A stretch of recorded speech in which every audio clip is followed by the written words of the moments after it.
Тым часам у Воршы пачалася абяцаная кіраўніком краіны так званая рэвалюцыя. Тысячы мясцовых жыхароў напярэдадні ўзялі ўдзел у экстранным суботніку. Але ці вераць аршанцы ў хуткія перамены да лепшага? У нас кризис в Ворше, много убыточных предприятий, не хватает рабочих мест. Я сам уже 5 месяцев, но не могу никак не найти работу. Люди стараются, люди работают, ищут работу, работ нету. Заводы, знаете, как у нас работают, зарплаты низкие. Откуда даже в бюджет городской, я думаю, что денег поступает мало. Мы не сами робим концепцию развития города, а нам ее спускают сверху. Неведомо откуда. Це то Мінськ, то Москва. І тому ми варимося в этом котле, и вынику вельми мало.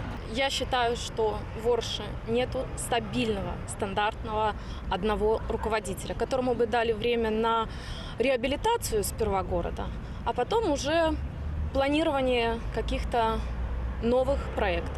Між тым, на гэтым тыдні ў Воршы зноўку змяніўся кіраўнік райвыканкаму. Ужо 4-й раз за апошнія 1,5 года. Як тут выканаць загад Лукашэнкі падняць Аршаншчыну з руінаў і попелу? Задача стоит до 2020 года поднять Аршаншину, то есть с 18-го, когда программа реально начала дейничать, повинна была начать дейничать, до 20-го за 2 года справиться с десятком предприемств, которые, все на коленях практично. Да?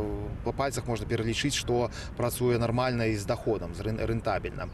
Это просто нереально, мне здаецца. Да таго ж дагэтуль афіцыйна невядома, ці атрымала Аршаншчына дадатковыя грошы з дзяржбюджэту на свой пад'ём, а таму нават надзвычайнага рэжыму для рэгіёну, уведзенага Лукашэнкам, каб, цытата, вылезці там з балота, відавочна недастаткова. Сцяпан Святлоў, Белсат.